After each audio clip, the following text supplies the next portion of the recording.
bahay na nakasarado ang bintana sa pangalawang palapag gamit ang mga tabla ng kahoy. Hindi naman ito mukhang inabandona, pero mas malala ang lagay kumpara sa kung saan nakapark ang pulang buggy ni Katie na palagi niyang kinakwento.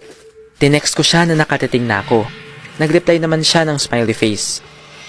Nung bumaba ako sa aking kotse para kumatok sa pintuan, nakita kong may nakatitig sa akin mula sa second floor. Medyo creepy pero baka tatay lang niya yun. Sinabihan niya ako na bumibisita siya paminsan-minsan kaya binaliwala ko lang at kumatok sa bahay. Binuksan niya ito at hinalikan ako na ikinagulat ko. Pumasok ako sa loob ng bahay nila. Umupo ako sa sofa at nag-usap kami ng plano namin. Tinanong ko siya tungkol sa kanyang tatay. Di mo sinabing nandito ang tatay mo. Surprise ba yun? Mukhang nalito siya at sinabing wala dito ang tatay niya. Akala ko ay tinatago pa niya at